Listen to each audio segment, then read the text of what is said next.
but his mirrors are filled also. Alan Prost got a needed ride home to the checkered flag, and he promises he will return the favour. Nelson's Brazilian countryman Ayrton Senna, still looking for his first title, wants to go around and around one way or another. So as Nelson Piquet enjoys his point lead, he must be thinking that title points are tight and everybody's here in Hungary. The only World Championship Grand Prix to be held in an Eastern Bloc country, the Grand Prix of Hungary. In this modern facility, a new facility, just 15 kilometers outside of Budapest, the capital of Hungary. Of course, there was a Grand Prix Formula One race way back in 1936, and then in the early 60s, there were touring car championship races in Europe here. But it was only last year that this racetrack was created for Grand Prix racing specifically. Hello, I'm Jackie Stewart. Down there, on Friday morning, a bombshell arrived, because Nelson Piquet announced to the world that he was going to leave the leading Williams Honda team to join as #1 driver the Lotus team. In fact, it caused enormous commotion. I can never remember, in my memory, a driver leaving a team, or at least announcing his leave, this early in the season. We had an opportunity to speak to Nelson Piquet and ask why he made the move. 2 years ago, I signed a contract here with Frank. It's supposed to be the first driver, and the thing here not happened. I'm going to propose the Lotus to race there and be the first driver there, and I signed a contract for Lotus next year. Well, as you can imagine, it is a very big story here. Now, working with us this weekend in ESPN is a man who's no stranger to American television with regards to motorsport, has been with ESPN, but many years ago, the editor of National Speed Sport News, Chris Economaki. Now, Chris, you've got the story on Ayrton Senna. Well, the question will be asked down the road as to whether Senna was fired by Team Lotus or whether he resigned. He was renegotiating for 1988 and wanted more time to consider. And Camel Team Lotus manager Peter Warr is a doer, the same way he got the Honda engine. He got on a plane and flew to Japan and signed the Honda engine. Peter Warr got on a plane the other night, flew to Monte Carlo and signed Nelson Piquet. And, of course, that raises the question, what will Ayrton Senna do next year? John Bisignano asked him that very question. So everyone would only consider two teams equally as good or better. That would be McLaren or Williams. Can you let us know anything about your potential of joining one of those two teams? Well, the only thing I would say that both teams are probably the best ones lately have proved to be, and I'm sure it's going to be one of the two, but I can't comment on that. Well, of course, what this will do is create a domino effect. If Ayrton Senna joins McLaren, that means that Stefan Johansson is without a job. If he doesn't, who's going to fill the Williams seat? Is that going to go to Berger, who's still apparently loose from his Ferrari contract? Is Nannini going to go there? There's been talk in the pits this weekend about that. All of that and a lot more, and of course we can look forward to hearing more at the Grand Prix of Austria, which ESPN is covering. Now, this weekend, our man in the pits is a man who everybody knows, and that's John Bisignano. Down to you, John. The Hungaroring is only a year old, but it's considered one of the finest facilities on the Grand Prix Tour. I remember interviewing Bernie Ecclestone last year, and I think he summed it all up. The question, how difficult was it to organize a race behind the Iron Curtain? Bernie's answer, it's a hell of a lot easier than trying to do it in New York City. Well, the Hungarians have earned the respect of the Grand Prix fraternity with this excellent facility. And the pit road is one of the nicest ones on the Grand Prix Tour. Now, I'm talking to Lee Gogg, the director of International Motorsports for Goodyear, earlier today. He said, John, we really don't know the pit lane story. We're not sure if these cars can go the whole distance on one set of tires, or if those last few laps will maybe be the most exciting of the season when everyone tries to come in for very late rubber. We'll be back with the development of that pit lane story and the entire Grand Prix of Hungary right after these messages. This pre-race report is being brought to you by Ford and your local Ford dealer. Have you driven a Ford lately?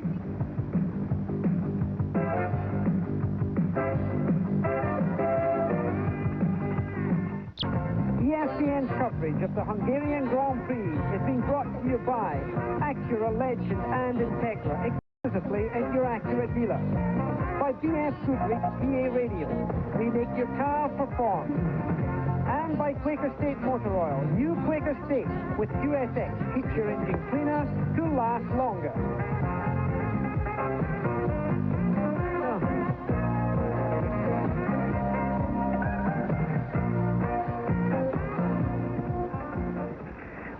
pole position for this Hungarian Grand Prix is Nigel Mansell, proving that he is number one in the Williams team. Second fastest is Gerhard Berger. It's the first Ferrari on the front row of the starting grid for 2 whole years, and Berger's not well. He's got a virus. He's not feeling good. Third fastest, Nelson Piquet. He wants to do his back-to-back win because, remember, he won in Germany. He's driving the Cannon Williams Honda also. Alain Prost is fourth fastest, driving the Marlboro McLaren with the tag engine. Then fifth fastest on the third row of the grid comes Michele Alboreto, teammate to Berger in the other Ferrari. And then comes Ayrton Senna, who, remember, is going to be leaving this Lotus team. He is sixth fastest. Seventh fastest, Terry Boutsen with the Benetton Ford. Eighth fastest, Stefan Johansson with the Marlboro McLaren again. Then ninth comes the USF&G Aero car of Derek Warwick. 10th fastest, Riccardo Patrese in the Brabham BMW engine. 11th is the American Eddie Cheever. He's in the USF&G Aero also. 12th fastest, on making up the sixth row, is Theo Fabi in the other Benetton Ford. Then comes De Cesaris, followed by Streff in the first normally aspirated engine. Philip Alio, he drives the LaRousse. Then Jonathan Palmer in the Data General car. Come 18th fastest, Nakajima in the Honda. 18th fastest is Capelli. Then comes René Arnoux, Nannini, Cathy, Brundle. Way back in 22nd fastest this time, Christian Danner, Campos. Genzani is 25th, and making up the grid is the Frenchman Fabre. Right down there. Now, this course here at Hungary is 2.4 and a little bit of change mile racetrack. Very exciting with a lot of corners. Ayrton Senna took us round this course, and you can see there's a lot of corners, 15 in total. Very twisty, less than 100 miles an hour average almost during the race. Senna exits the pit. You can see him looking in his rear view mirror to see if there's any traffic. A car passes, and he goes into turn one. Very smooth, billiard table surface round here. An opening radius corner that he would take in third gear, getting into fourth gear before turn two, where he would brake heavily. Into third gear again as he goes round, and oops, he hits the curb just a wee bit. The new tyres there, you can see the labels going round on these fresh Goodyears. As he goes into turn three, accelerates a little to another turn four here, very tight, followed immediately by a right-hander. Now he accelerates out of turn five, going right up into fifth gear, very fast indeed before he gets over to the right-hand side of the course for turn six, followed immediately by a right-hander. Turn seven. By now, he's got himself in third gear, accelerating up to fourth gear before he gets to a chicane. This is taken in second gear, very tight, only room for one car, accelerating hard into third gear, stays in third gear for the next left-hander. Then goes into fourth gear, then up to fifth gear as he goes through here. This is a fast part of the racetrack. Driver having to concentrate, can't use the turns as he gets to turn 11, can't use those curves. Into turn 12. Heading now for another important part of the circuit. Gets into turn 13, now down to a place that Ayrton Senna twice went off the racetrack. He spun here. There are a lot of cars have been having trouble. Cheever spun. So did Warwick as he accelerates up. That's the pit lane on the right-hand side. The most important corner on the racetrack, turn 15. They've got to get this clean because they accelerate all the way up the straight, getting up to about 185 miles an hour as they take their pit signals and go round as we join the cars, joining this warm-up lap here. This is the pace lap here, and the cars are finding them way around here. The racetrack itself, very colourful. It's a natural bowl. It's very easily seen by an enormous crowd. 150,000 people had already paid to get in 3 hours ago. So excellent climate, good conditions. Chris Economaki is, of course, with me in the commentary position. Chris, a good day for racing. Perfectly. That's the high 70s and hardly any wind blowing. Shirt sleeve weather. Everybody seems happy. The track is of interest to me, Jackie. There's no groove out there. There's no rubber laid down. There's very few races held here in Hungary, and drivers have consistently complained last year and throughout practice this week about lack of grip. They say their wheels spin and so forth, and because of that, Goodyear has brought a very tough tire, and Goodyear says that if the drivers handle themselves properly, they'll be able to go the distance without a tire change. Now, all the 8 Grand Prix that have been held, only one has been won by a driver that didn't stop for tires. That was Senna in Detroit. So we may see a non-stop race today. Well, one thing we have to apologize is for the quality of sound here. We've had our line somehow or other disrupted here with our feed from Budapest. It only happened a few minutes ago, so please excuse us if the quality of your sound is not up to ESPN standards. Keep in in mind that Ferrari are still looking for a win after 2 years. They've got Berger in the front row of the grid, and that's a big hope for them. This morning, incidentally, in the untimed fast race, Mansell was fastest, Berger was second fastest, and then Alboreto was third fastest, with Prost bringing up the fourth fastest time in unofficial practice this morning. Mansell won the pole on Friday and was the first man to break 100 miles an hour. Yesterday was Mansell's 33rd birthday, so he gave himself a bit of a birthday present early. In today's and yesterday's practice, the next two drivers, Gerhard Berger and Alain Prost, joined in Nelson Piquet rather, joined the 100-mile-an-hour club here. And all the rest qualified at less than 100 miles an hour. Okay, let's go down to John Bisignano on the pit to hear what's new down there. John? Thank you, Jackie Stewart. Well, everyone has had a pretty good morning. The only person with a slight misfire this morning was Alain Prost. They were working feverishly in the engine bay out on the grid, and when he left for the warm-up lap, it sounded perfectly okay. Also, Martin Brundle with the West DAC speed is in the T car. Everyone else, A-okay. Okay, John, well, thank you very much. You can see everything's getting underway here. It's 76 laps of racing around this 2.494-mile lap. They're now coming under starters' orders. Remember, all the cars have to come to a complete stop before the red light will go on, and you'll see that coming up in a corner of your screen. Only then are they under starters' orders, and within 10 seconds of that light coming on, the start may be given. Well, Jackie, you know, unlike the United States, here the driver qualifies and not the car, and Martin Brundle has changed cars at the last moment.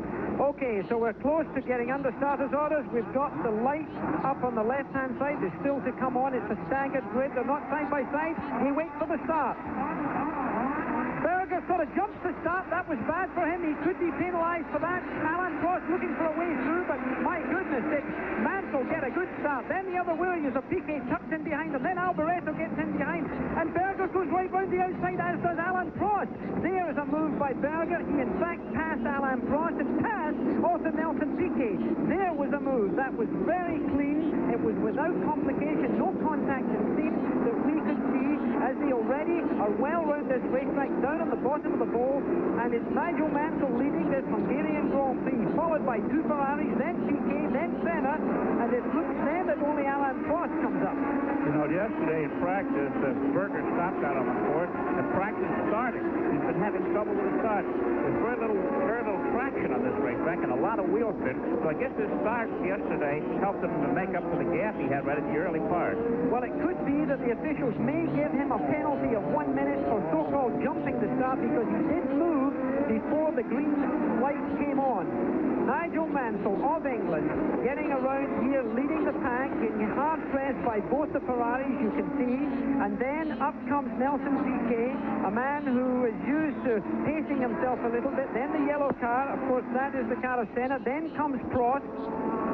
Nigel Mansell round this very tricky racetrack. Very few tracks today are as slow as about 100 miles an hour. There's only Monte Carlo and Detroit and in modern Grand Prix racing that gets down to these so-called slow speeds as they come to the final corner. This is the end of lap 1. As he comes through, Nigel Mansell leads with the Ferrari second fastest, and here they come past. So it's Mansell, then it's Berger, then Alboreto, then Piquet, then Senna, then Prost, then Goodson, then Johansson, then Patrese. Warwick comes in, then Eddie Cheever's up there. Jackie, the crowd here is absolutely wild. I guess they like the Ferraris. The interesting thing about these people, they don't cheer, they applaud, so it's a very quiet crowd, but a very active crowd. In front of our announce position, everybody's standing up, and I guess we'll see them stand up another 75 times before the checkered flag waves. Well, a lot of people have come down from Russia. It's only about 180 miles to Russia, and there's Nakajima. He looks as if he's in trouble. We don't have a camera on any of the cars this week. We had a temporary power cut there. I don't know whether you're still getting a picture, but we have lost our picture in our commentary positions. So we will continue to look out our window as we have no feed at all. And let us see, just to revise the...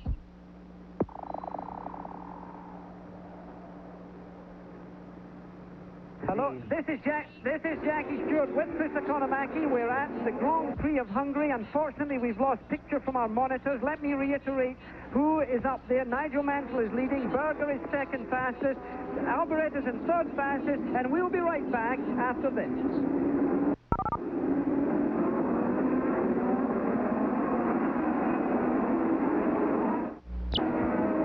Jackie Stewart along with Chris Economaki. We're at the Grand Prix of Hungary. We do apologize for the loss of picture. There was a sudden cut of power. We lost our picture, as did you. We're still here. Nigel Mansell is still leading. Gerhard Berger is still in second place. Alboreto is third. Piquet is fourth. As they go past, then a gap comes Ayrton Senna. Then Terry Boutsen, who has passed Alain Prost. So the race is on. Boutsen's doing well. And in fact, the two McLarens are racing with each other right now. And it does seem that Alain Prost may be having some problems because his own teammate Stefan Johansson is giving him a hard time. And that's not supposed to be. The Ferraris are sandwiched by the whoopsie daisy.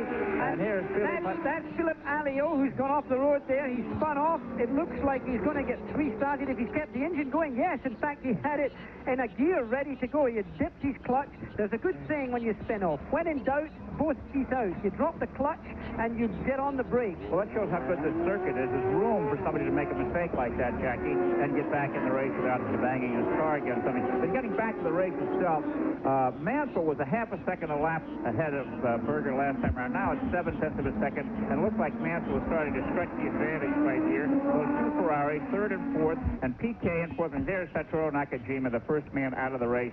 His Camel Lotus went to the pits very early. So Nakajima is out. The other problem is that Alain Prost is in trouble. That's one of the West cars. That's either Dana or it could be Brundle, who's been having a wretched weekend. Both of those cars been going poorly. Very disappointing, particularly for Martin Brundle. But look, Gerhard Berger is not letting Mansell away at all. Berger is suffering from a virus. He was shivering this morning. They said he had a temperature. He's been feeling wretched all weekend, but it certainly doesn't appear to show, and he's driving right now. That, of course, is Nelson Piquet, the defending champion. He won last time. Back up to the leaders, Nigel Mansell, Gerhard Berger, going well. This racetrack, as slow as it is quite a tough one to drive, Jackie. I checked it out with the drivers. There's 32 gear changes per lap. That's one on the average of every 3 and a fraction second. So they're really working out there, even though the fact that they're only running 181 miles an hour on the longest straightaway, only 750 feet down the main straightaway, the longest stretch on the racetrack. So it's looked upon, as you said earlier, a slow circuit, but not an easy one. Well, in fact, Alain Prost, looking for his 28th Grand Prix victory, has already been passed by his own teammate. Stefan Johansson has passed him, so that's a problem for Prost. They are close together, but on that lap there, the lap that we're running on now, Johansson slipped past. Maybe Prost had a little bit of trouble. Maybe he can repass him again, and we'll look out for that. Terry Boutsen has also gotten by there, Jackie, in that V6 Ford, so maybe the Fords are doing very well, but it's obvious that Prost is not on top of it. Well, it looks like a mechanical thing for him. In the meantime, we saw a flash there of the Williams pit with Frank Williams in his wheelchair looking over this, of course, which has become almost customary this season because the Williams teams have really been doing well. Whether it be Mansell, who's now going past their commentary position, followed by Berger. Let's read them out to you. Then Alboreto, then Piquet, and then a bit of a gap.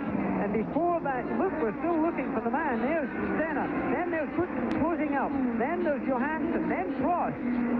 And then there, after that, becomes Patrese, then Derek Warwick, then Eddie Cheever, then Discessory, then Gio Fabi.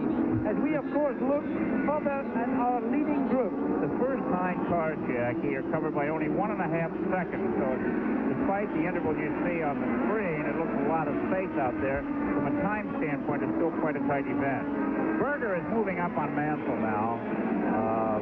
He is very anxious to do well for Ferrari and for himself. Austria has joined Hungary. There are a lot of his fans in the grandstand here, a lot of banners, a lot of Austrian flags, a lot of members of his band club. But now he's moving in. He's only about 3 car lengths behind. The problem here, Jackie, is it's very difficult to pass on the track. Driving ability is almost secondary to horsepower. You really have to pass on that long straightaway. Now, whether the Ferrari can outstretch the Honda there, we'll wait and see. Well, he has to do it on the straight, and I don't think the Ferrari has the horsepower, Chris, that the Honda has. And the other thing is they've got a boost button on the steering wheel where if Mansell thinks that Berger's going for a pass, he can hit the boost button and therefore get a few more horsepower, maybe 50 more horsepower to keep him behind. But look, Berger's exactly in the right place to do the job, and he will draft them along here. Can he get him under braking going into the next right-hander? 1-1. Now, you see on the straightaway, the Honda pulls away. He opened that 1 car length advantage up to 2, but now going in the corner, Berger's braver in turn 1. Well, not only that, but you can bet your boots during this race, if he stays that close, he will try to get round Nigel Mansell on the outside of turn 1. This is where Piquet took the lead last year. It is possible because this racetrack is billiard table smooth. Look how close he is here. The other thing to remember is that we were talking to Lee Gogg, as you were, regarding tires. It's important for the drivers to keep their tires for the last 20 laps. So maybe Nigel Mansell is driving intelligently here, just going fast enough to stay ahead while not getting too much temperature onto his tires, therefore hoping to go the whole distance. But look at the way that the interval is accordioning. Berger's right up on the back of Mansell on part of the course, and then 4 or 5 car lengths back on another course. Obviously, Mansell's car is handling better in certain sections of the course than Berger's, and Berger's conversely in other parts of the course. There's one turn here that is apparently very difficult for Mansell. He was off the road twice during practice, and Berger may be trying to press him into a mistake at that point on the circuit. It's so difficult to pass here. This is the problem. You can sit there for lap after lap after lap and not be able to get around. And this is the corner that's caused all the trouble. We've had many spins here. Senna went off there, as I said there, when we had the tour of the track, and look how close Berger is now. He's really something. He's going to try and get up the inside. Can he do it? No. Mansell, a craftsman of letting nobody through if it can be avoided, comes up, uses a little bit of curve, gets past his pit there, will be given his signal. I'm looking down to see if they're giving him it.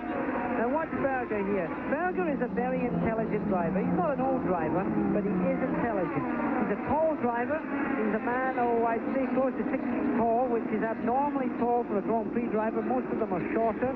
He's a lighter man in weight than that of Nigel Mansell, who's very heavy, very stocky. Alboreto is a very short man.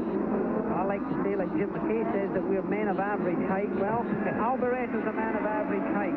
You know, Jackie, I was surprised looking over the driver's weight to find that Derek Warwick is the heaviest of all the drivers at only 181 pounds.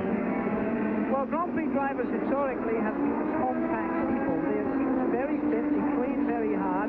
For some reason, it's more strenuous in a Grand Prix car than it is, for example, in a kart Indy car. And I think the big stock car drivers have to be big to manage the terrific heat that they have to race under in these sort of stock car races.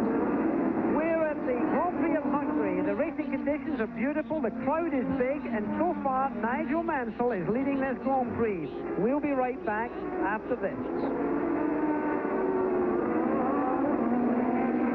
The capital of Hungary is Budapest, a city of 2.25 million and a country of 11 million inhabitants. The city itself is divided by the river Danube. It was once 2 cities, Buda and the hills of the West Bank, Pest and the plains of the east. This is the reconstructed royal palace. The original, which was built over 250 years ago by the kings of Hungary, was almost totally destroyed at the end of the Second World War. The parliament buildings of today are on the East Bank, influenced heavily by British architecture. This is the famous Heroes Monument, featuring the 7 great horsemen. The Matthias Church, with its magnificent tiled roof, offers the strong Roman Catholic preference in Hungary. 85% are Catholic. And the main railway station was designed by the same architects who created the Eiffel Tower. The great collection of art in Budapest is housed in this magnificent museum. This is Budapest. I must say that everyone who's come to Budapest has loved the experience. The racing fraternity like it. The people have been very hospitable to us. And this Grand Prix has suddenly developed into a 4-car race. They're very close indeed. Mansell is ahead, but look at Berger right behind him. And then Alboreto's closed up. And then behind that, Nelson Piquet. And they've drawn away over 7 seconds ahead of the next group. Well, you know, the interesting thing here is Senna's fallen way back, but yet he's turned the fastest lap of the day at 1:35.875. So he's not getting the grip. It's so necessary to perform well here. So the Ferrari, side by side now. Would you say that Alboreto is protecting Berger? Not at all. I don't think so. I think, in fact, Alboreto is threatening to be passed right now by Nelson Piquet. Keep an eye on Piquet, who's very aggressive, and we'll see him in a our picture in just a moment. That, of course, is Nigel Mansell. There is Berger. Look how close Piquet is to Alboreto now. He can do Alboreto on the straight. Watch out for it, whether it be now or the next time. He won't do it this time. Jackie, this is 10 laps into a 76-lap race. I can't remember any Formula One races where you had 4 cars in such close competition for the lead. The fourth car is not even 2 seconds back of the leader. I think the reason for that is they are conserving tires. A pit stop at this racetrack for tires would be too costly. It might only be an 8 or 9 second pit stop for the actual changing of the tires, Chris, but by the time they slow down and get into the pits and get out again, it could be 25 to 30 seconds. And if that were the case, they could lose the race if the other cars are able to continue without a stop. So I think that all of the drivers have that in mind and are conserving the tires.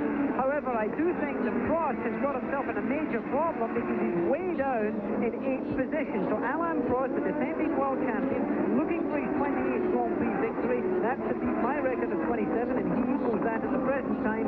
We expected him to do well. I chose him as a possible winner, or Mansell to win this race, and I'm afraid he's out of it as we speak now. Well, it doesn't look good for Prost at the moment. It's interesting to watch Berger. He put the pressure on Mansell. Now he's giving him a breather or taking a breather himself. Maybe that was a little too strenuous for him in his weak and physical condition. They rest up, cool the tires down, and then take another shot on it in a few laps. Well, John Visignano's down in the pits, and he's got Christian Danner with him. John, are you there?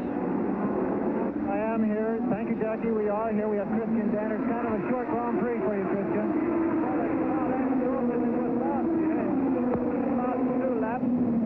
The engine cut dead. I don't know what it is. It's some electrical problem. It's just as if you switch it off and that's it. Out of the German Grand Prix and out of the Grand Prix here in Hungary. It's been a 2 tough weekends for you. Well, we weren't really competitive. I can say that, but it only can get better now, and I'm looking forward to Austria. Good luck. Thank you. Back to you, Jackie. Jackie, I'm just looking at my chart here. Christian Danner has started a nice start of the year, and he's only finished 2 races. He's DNF'd in 6 of those events.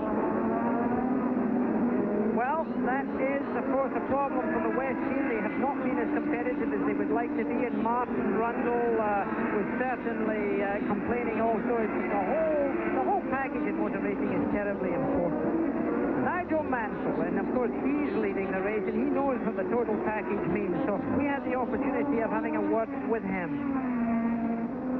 I've raced the engine since it came virtually into Formula One, and I know that the so-called unfair advantage, or what people say with a Honda engine power, is not so. The good example for that is the Lotus team has exactly the same engine, the same power, but they haven't got the Williams car. They haven't got Patrick Head. And, you know, it's a package. Motor racing is a package. It's no good having 1 or 2 of the ingredients. You must need all 4 of them.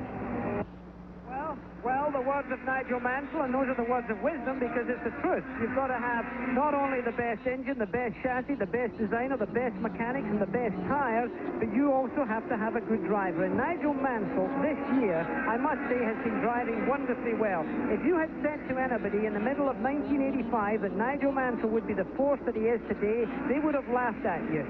He then won a Grand Prix at Brands Hatch, the Grand Prix of Europe, and then he won 6 out of the 10 next Grand Prix.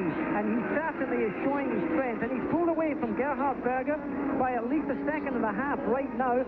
Piquet is still behind Alboreto. That's Berger's teammate. Both of the Ferraris sandwiched between both of the Canon Williams Honda.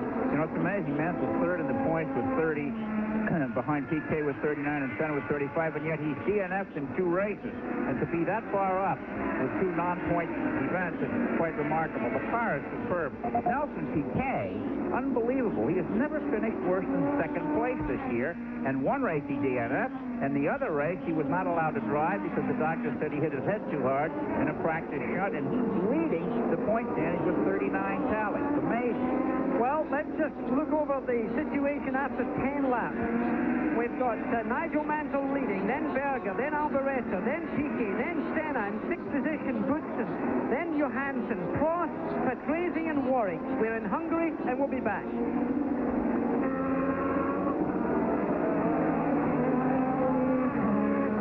We're back at the Grand Prix of Hungary. Nigel Mansell is leading, but the man who was sitting sitting beside him in second place. You can see the track is empty.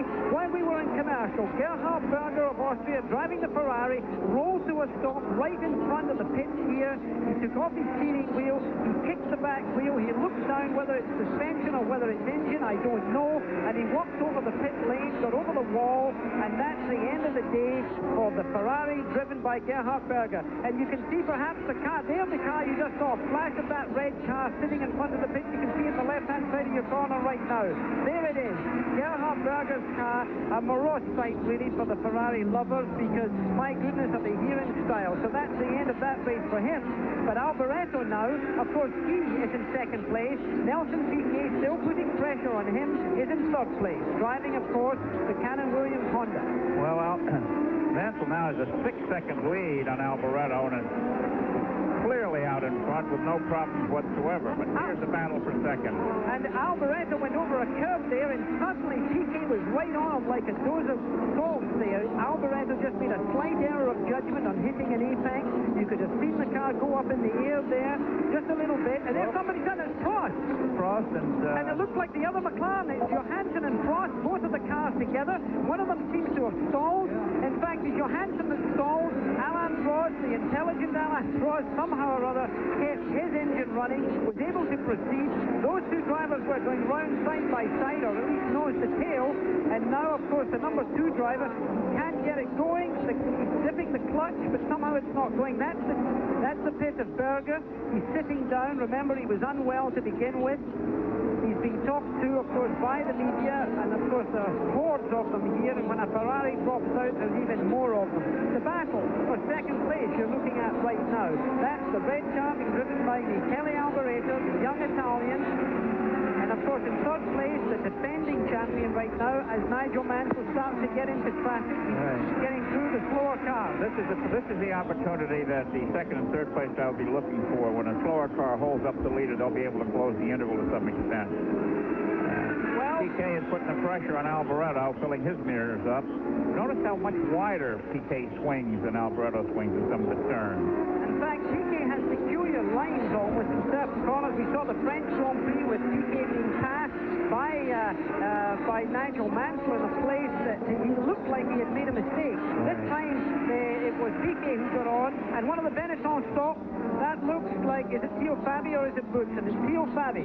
Theo Fabi, who was well down. Theo Fabi was way back there, and however, Boutsen is still up, doing well. Theo Fabi, the young Italian, somehow or other has never found the key to the door of success. It's his 6th DNF of the year for Fabi. Can you believe that? He did so well in IndyCar racing, won the pole for the Indy 500, shocked all the American regulars, was well-liked out there, and they said it was because he was so light and so small, that's why the car went fast. But he was a fine driver in IndyCar racing. And here the traffic moves over. Gentlemen drivers out there, Jackie.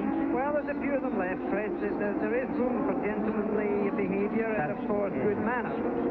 Pascal Fabre there letting Nigel Mansell by. And now he's going to be faced with shortly a Ferrari coming up. And let me just tell you about something else. Those of you who, of course, are so fond of Grand Prix racing, the World Tour Sweepstakes, the winning slogan for the Australian Grand Prix trip on November the 15th, and of course that race is on November the 15th, the Formula One finale.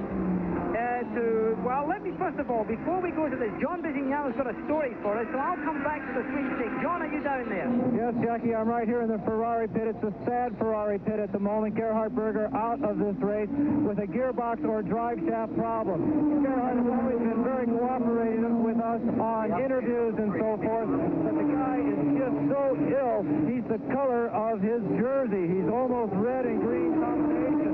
He's not going to talk to us. He apologizes, but he's just not feeling well enough. I do not think he could have continued and finished this race. He's totally wiped out, Jackie. You know, Jackie, the car, if there was something wrong with it, you could feel he would have gone in the pits, but that had to have broken after the pit lane and before the starting line, a very short interval.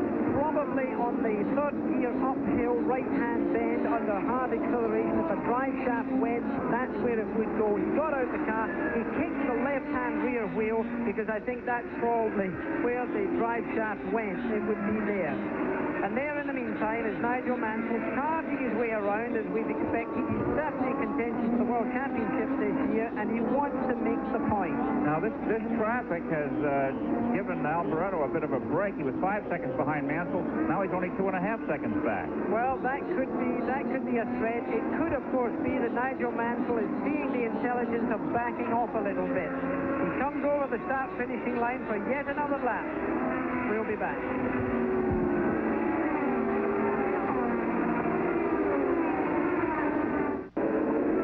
Live from the Grand Prix of Hungary. Nigel Mansell is still leading. He had shortened the gap to the second-place man down to 2.5 seconds. You can see the Ferrari coming into the left-hand side of your picture. That is not a Ferrari, the blue car behind there. There's a car off the track. So we got a problem there. 17 laps into the race, Jackie. Well along, 27 minutes worth of competition, and Mansell seems very confident. Goes by, he hasn't changed his style. He takes up on the slower cars, and he patiently waits for them to move over. He's not an impulsive man at all in the heavy traffic, it seems. He's doing a very good job. But here comes the Ferrari, closing in more and more.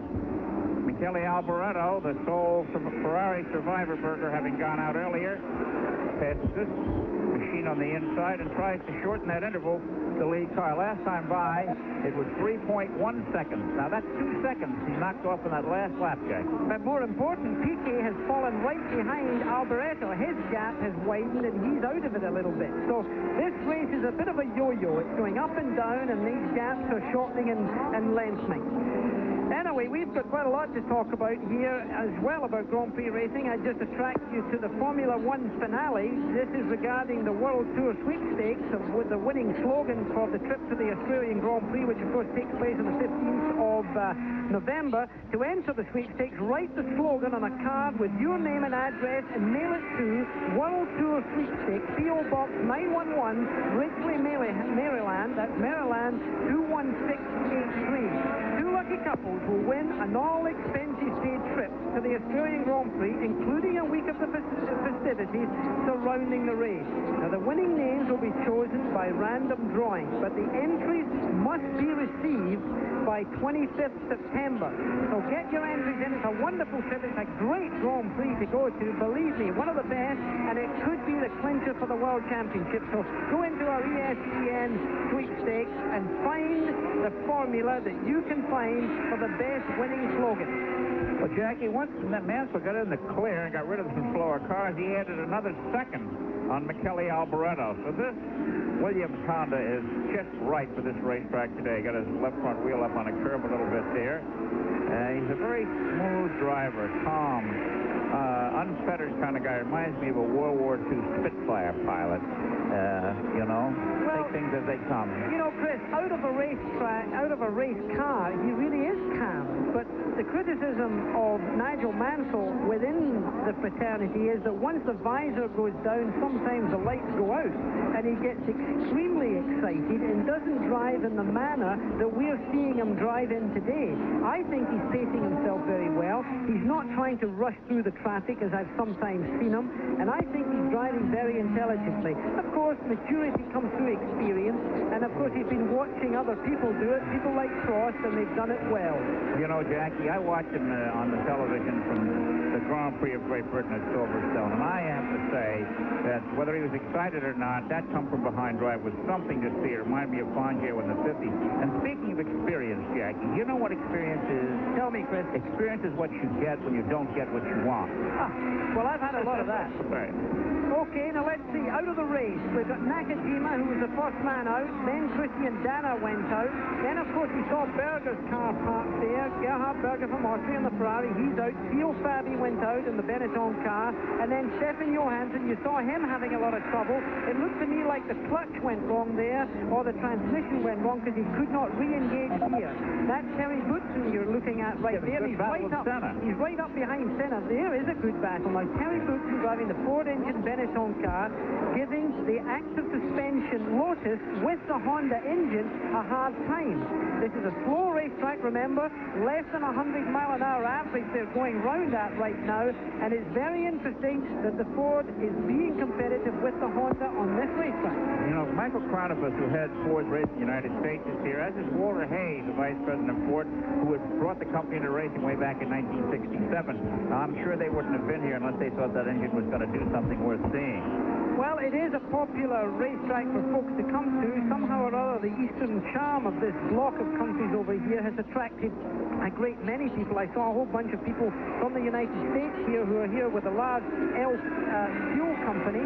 I see a lot of people from Saab here. There's a lot of Ford people here, and the blue flag is being shown, and that's to one of the Ligiers. That is to René Arnoux. The blue flag is being shown because Senna's closing up on him. René Arnoux, and it's Ginzani, I think. I think it's Ginzani, isn't it? Yep, it's Ginzani who's leading Senna round there. In the meantime, the fastest lap has been posted by Nigel Mansell on lap 20 at a time of 1 minute 32 seconds. Whoa! There'll be some talk after the race about this. Well, let's see what Senna can do on the straight. There he goes with a Honda Power. Now, can the Ford get past him? Can. It stayed with him. It's past the BMW Megatron engine. I think it's pretty amazing. Look at Alan Prost. He's back there. You saw the white and red car right at the tail end of that lot. That is Prost. Jackie, at lap 21, it's Mansell, Alboreto, Piquet, Senna, Boutsen, and Prost in the points. But Senna's 13 seconds behind Piquet. Way back. Well, he's certainly lost a big advantage, but I think Boutsen, now if Boutsen keep his calm and keep those tire temperatures down, this could be very good for him, although the car's getting a little loose. There's Alan Prost. Now remember, he had a problem. I don't know whether he completely spun out, but he was having a problem, but he's still in the World Championship point standing. That's what you've got to look for Prost. Even when the car's not going well, he's in with a shout. Well, I wonder if that little shot with his teammate Stefan Johansson may have dinged up the suspension alignment at all. No, I think, in fact, he's got himself back together. At the beginning of the race, he definitely was having trouble. He definitely was slow because he dropped way back and right off the pace. Because remember, he was fourth fastest, and he's way back now in sixth position, but he was further back. So somehow or other, he's collected himself. But this is the battle of the moment. The other cars have slung themselves out, coming down to the corner now that causes all the trouble. Senna spun there earlier in practice. Now going out of that up into turn 15, as we call it. This is a long 180-degree third-gear corner. Very important because of the straight line speed. Now you can see, Jackie, that some rubber is getting laid down on the track. The track is changing color in the corners, and the groove is now being established. There, when we saw the course description that Senna was kind enough to do for us just 2 days ago, there was absolutely no rubber shown anywhere. And throughout practice and some of the other local events that have been held on this nice track, no rubber got down. But now today, we're beginning to see a groove beginning to show on this boulevard smooth pavement. Well, a very good racetrack. You can see very safe from the view, a very big crowd here. They've done a good job in Hungary. It's an excellent Grand Prix track.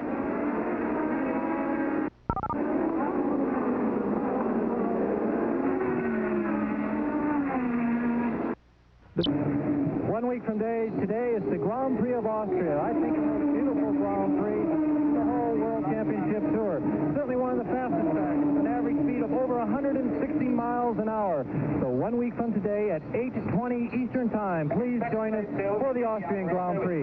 Jackie Stewart won't be there, but he's still here in the booth. Okay, John, thank you very much. Yes, I've got a holiday to take, and as Nigel Mansell's having no holiday right now, just getting past Martin Brundle and the Zach Speed West as he comes up behind René Arnoux in the Ligier. That's the blue car just ahead of him. Car behind him is Martin Brundle there. You'll see one of the Minardis is already out. You saw that car parked on the left-hand side. We'll have to check up on who that is. It could be Cathy or it could be Nannini. And there you see Nigel Mansell making his way up to find an appropriate moment to get past a little Frenchman, highly talented ex-Ferrari driver René Arnoux. If you've ever driven in Paris, Jackie, you know why that Mansell will have trouble getting by. Well, he did it right there. He in fact waved him by. René put up his arm and waved him by. Very nice, very well managed. He knows, of course, that Nigel Mansell is obviously leading this race because nobody else in a Williams has passed him, nobody else in a Lotus, nobody else in a McLaren, so he's fully aware of what the situation is. Okay, after 20 laps, and we've now completed 24 laps incidentally, let me quickly run down the leaderboard. Mansell, Alboreto, then Piquet, then Senna, then Boutsen. After that comes Prost in 6th place. Patrese is in 7th. Derek Warwick is in 8th. Eddie Cheever, the young American born in Phoenix, is 9th. And 10th is the Cesare driving the BMW engine Bravo. Well, you know, in that traffic, again, Alberto used that to close up. He cut his 5-second interval to 2.5 seconds. So every time Mansell comes into traffic, Alberto seems to gain some ground. But then when a clear field faces Mansell, that V6 Honda engine really storms. You know, I took automotive engineering in school, and I grew up, a V6 had to be 60 degrees or 120 degrees, and this is an 80-degree engine. It has a congenital vibration, but it doesn't seem to bother the performance of these racing cars. Certainly doesn't seem to do that. That was Cathy that he just passed there, car number 21, driving the Osella with the Alfa Romeo engine, so he got through him before he got to the main straight. Looking at his pit board right now, getting a little bit of information. The master of the team, Frank Williams, sitting there in his wheelchair. He's masterminded this Williams team to numerous Grand Prix victories, World Championships of constructors and drivers. Right now, it would please him greatly for Nigel Mansell to be able to take the lead in the World Championship. And, of course, to win the World Championship, if Nigel were to do that as a Brit driving for a British team, even if it has a Japanese engine, would be a great moment for Williams. And the chances are that they will win this year the Constructors' World Championship also. So it could be a real doubleheader. Well, Jackie, Alain Prost may be out of the picture. He's back in 6th place, but he just turned the fastest lap of the day at 1:33.140, so things must be all right in that car. Well, Alain Prost, you know, last year when the rubber got down on the racetrack, Chris, Alain Prost was the fastest car and driver combination on the track. So maybe that McLaren needs a little rubber down there.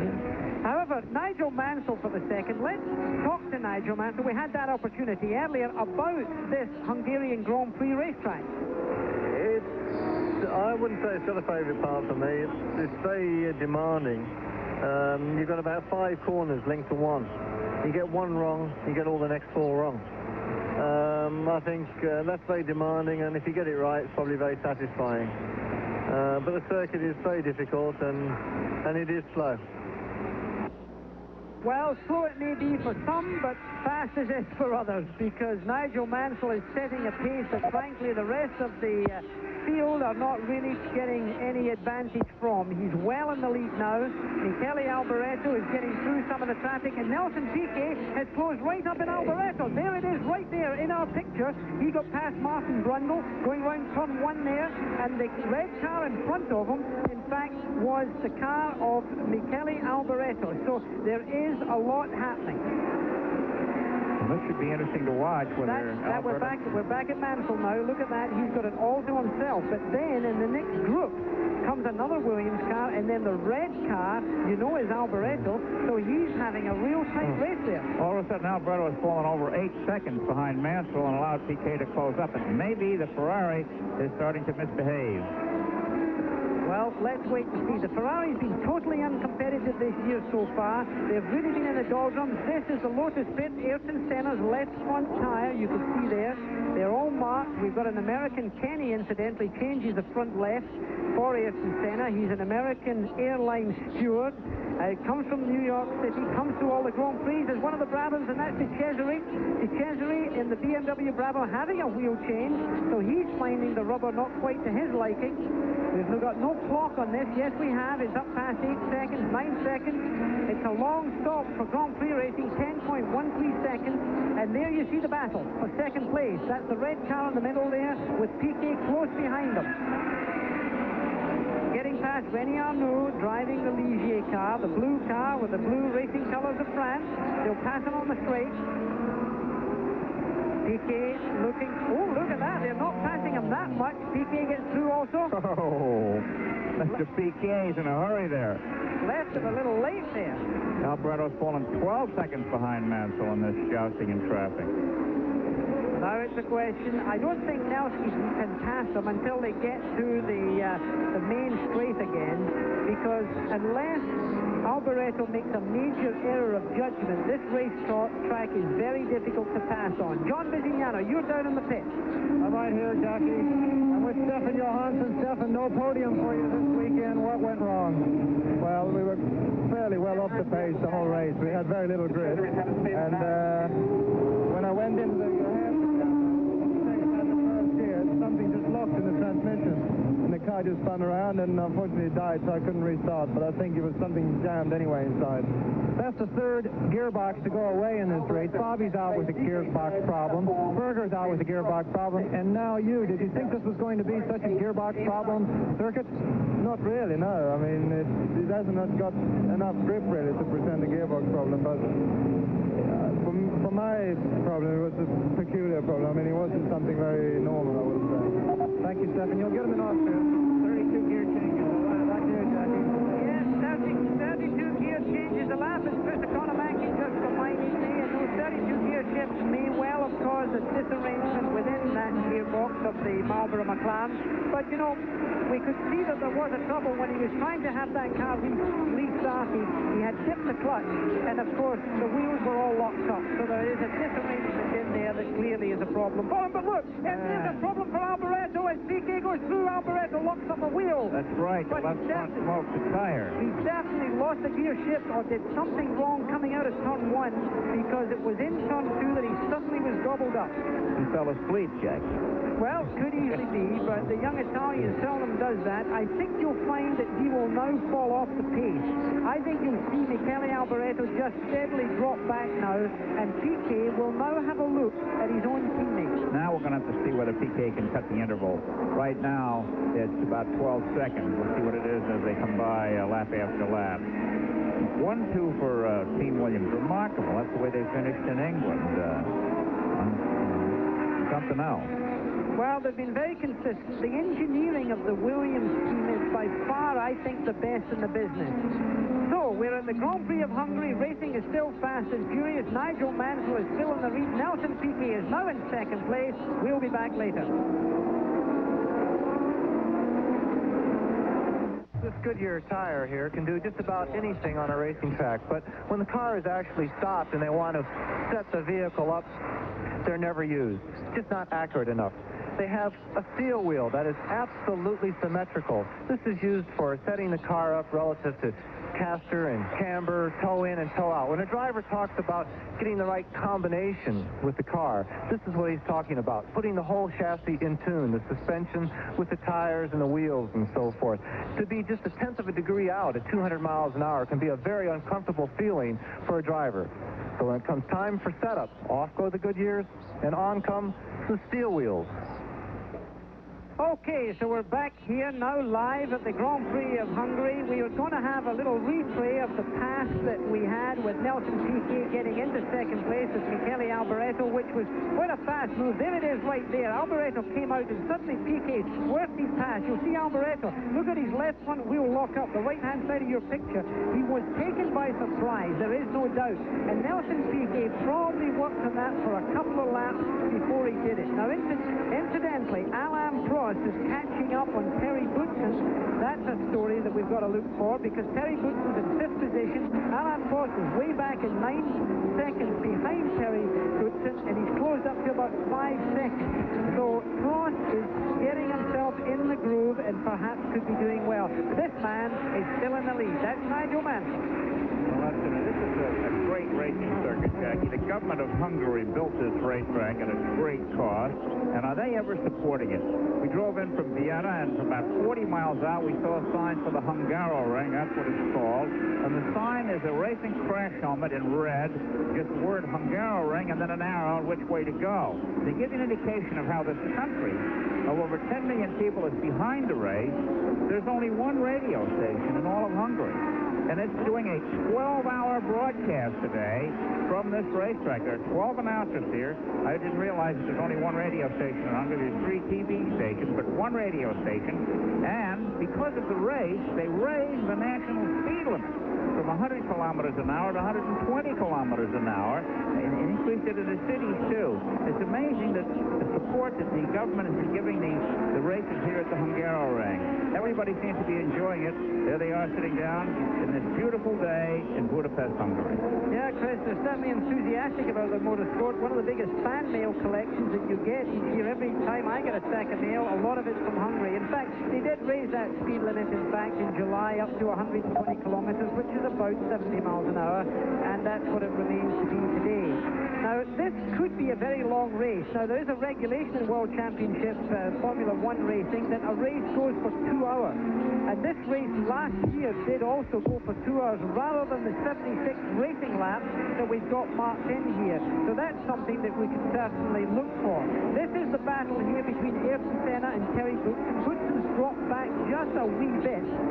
And that's, of course, for 4th and 5th position. So that's a battle that we should keep our eye on. It's surprising to me that Senna's not going just a little bit faster. I expected the active suspension system to be a little better. Keep in mind that he's got the Honda engine, which is by far the most powerful. Honda, of course, they save $50 million a year into their Formula One engine program. That's a lot of money. No other manufacturer is giving it that kind of commitment. Now, Ayrton Senna is chosen, as we said earlier in this program, if you weren't switched in at that time, Senna has just announced that he is leaving the Lotus team, and Nelson Piquet is going to join that Lotus team as #1 driver for 1988. So Senna's car is really not performing to the level that they would like. We're at the Grand Prix of Hungary. The conditions for racing are ideal. Nigel Mansell is leading, Piquet is second, Alboreto is third, Ayrton Senna is fourth, Boutsen is fifth, Alain Prost is sixth.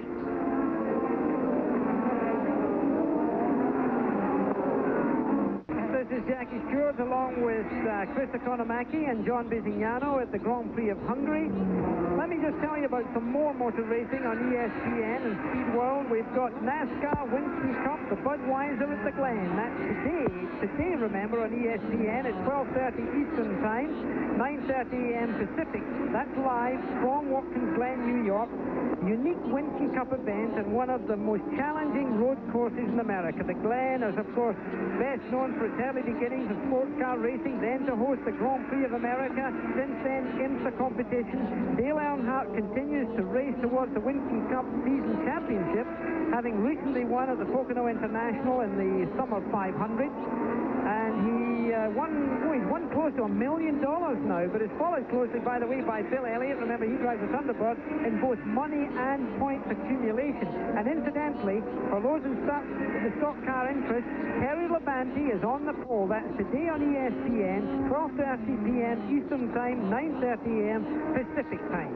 We're looking at Ayrton Senna. We're not in Watkins Glen. We're not in America. We're in an Eastern Bloc country. We're in Hungary, just 15 kilometers outside of Budapest. Ayrton Senna having a difficult day, really having to work very hard for his money right now. The green car coming into the picture is lying in 5th position because Senna is in 4th, and that car is driven by Terry Boutsen, the Ford-engine Benetton car. The gap has opened up a little bit, so Senna's got a little bit of a breather. Well, that's right, but Nelson Piquet is on fire. As we approach the halfway mark on the 34th lap, he turned a 1 minute 31 and 7/10 seconds lap for the fastest lap of the race, 97.907 miles an hour. So he's out with his sights set on Nigel Mansell. Well, I see Nigel still leading the race. Piquet is in 2nd position. Alboreto is 3rd. Ayrton Senna is 4th. Terry Boutsen is 5th. And then, watch for it, even though Alain Prost's car may not be working all that well, Prost is in 6th position. World Championship points, very important to collect. Well, Mansell's radio must be working because he just now broke that. 1 lap after Piquet did it, Mansell cut a 1:31.585 for the fastest lap of the day, 98.041 miles an hour. And you know, Jackie, that's faster than a lot of the drivers qualified. Oh, well, yes, of course, but what we're looking for here is, of course, regularity. But I think Piquet obviously wants to get a little closer to Mansell. He's really a bit out of touch right where he is. 13 seconds is just too far behind to really be in there with a shout. Of course, keep in mind, if somebody's tires go slightly off performance, you can lose a couple of seconds a lap on tires without even thinking about it. So the tire factor of how well you use your tires, how cool you keep them, how well you can conserve them for those last 20 laps could win or lose the event. There is Frank Williams, masterminding as ever from his wheelchair. He had a terrible road accident, for those of you who are not aware of it, last year prior to the beginning of the season, almost lost his life, and he's come back and is now very much in charge of this Williams team, and my goodness, how well they're doing. They really are showing the rest of the world what can happen. Absolute total professionalism, Jackie, in every respect. And you know, there's a big talk in the pits and paddocks this weekend about the driver moves, but there is a suggestion that Honda might leave the Williams team in 1988. They say that they can only service two teams properly. They have committed to servicing Lotus because Nakajima is with Lotus and Piquet is going there to be the #1 driver. But they say that Senna will probably go to McLaren, and if that happens, and they say that that deal's already done, McLaren will have a Honda engine, which would leave potentially the Williams team high and dry. Now, they say they've got a contract with Honda, but they're not sure if Honda realize the contract is as firm as Williams feel it is. So this is going to be a difficult situation. But my goodness, how could they leave a team like Williams that's obviously so superior at this time? The Grand Prix of Holland, a Grand Prix of Hungary being led by Nelson Piquet.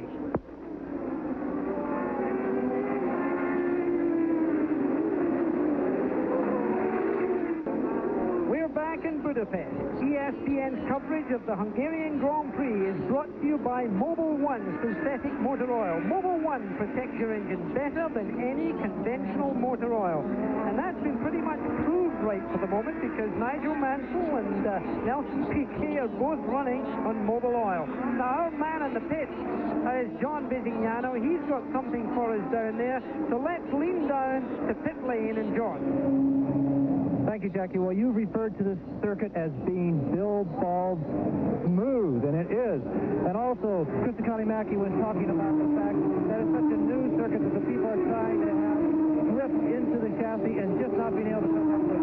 The Goodyear tire here last year had a graining effect. They thought it was too soft. The front of the tire was completely being balled up into little tiny grains, a graining effect. This year, Goodyear came with tougher tires, a little bit harder front top. But the drivers we've talked to out of the race say that there is very little grip. Now, one thing you don't want going down this front straightaway and into turn 1, 180 miles an hour, turn to the right, and the car starts to understeer right off the circuit. So at the moment, Goodyear has a problem with the fact that the tire could be a little bit too hard for such a new circuit. Okay, so thank you, John. The tire business is still very much in the topic here because this race is far from being over, and it rather depends on who's conserved the tires better to see who can do the job. The fastest lap keeps being broken, and the lap record yet hasn't officially been done because I was looking up our record, and Nelson Piquet last year set the fastest lap at 1 minute 31.001. And that, of course, was an average speed of 98.669 miles an hour. I think we're going to see that being broken, but it's taken them a little while to get it done. He's getting close to Piquet. It's 2 laps after Mansell set the fastest lap. Piquet came back right at the halfway point with a 131.55 for 98.078. He was having a seesaw battle here between the Williams teammates for fastest lap honors. Right now, Mansell leads Piquet by over 11 seconds, 11.6 seconds. And Michele Alboreto in car 27, the Ferrari, lies third, and Ayrton Senna in the number 12, the Yellow Lotus, is fourth. Terry Boutsen, the Belgian driver, is fifth in car 20, and the world champion Alain Prost in car number 1 McLaren lies sixth at this stage of the competition. And then into seventh stage comes the Patrese and the Brabham, followed by Derek Warwick, who incidentally is suffering from another virus. Berger was suffering from a virus. Derek Warwick had his left eye watering all the time, very swollen up. His sinuses were bad. His stomach was upset. He's driving a very good race. It was a conjunctivitis that he had. And then in ninth position comes Eddie Cheever with the USF&G Aero car. Remember, Cheever was born in Phoenix, Arizona, the only American in this race. And 10th right now, filling up the top 10, Andrea De Cesaris, who was in the pit and then got back out again. Is Derek Warwick. We say in the United States when somebody has a cold like that, he has the grip. So Derek Warwick has the grip, but his car doesn't. I'll leave that one for you, Chris. Well, a busy little traffic jam down there, as we can see, in this very tight little circuit. It's a wonderful bowl. It's an arena that we sit in. Enormous crowds just come out here and sit on the side of the hillside, have a great view of their motor racing. The Hungarian crowd, enthusiastic. They love their racing. They've come out in great numbers for this. Nigel Mansell still leads.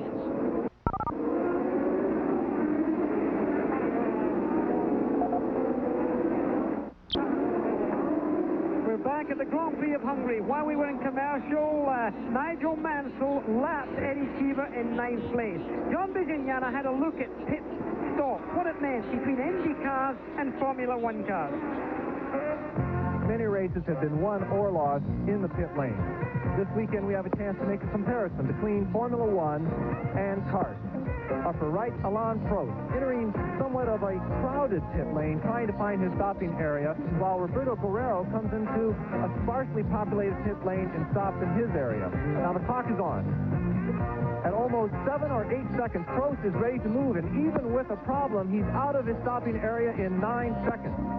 Going down the pit lane, exiting there, while the Indianapolis-type car is still taking on fuel and tires. Prost already on the track, while Guerrero is still stopped at 21 seconds.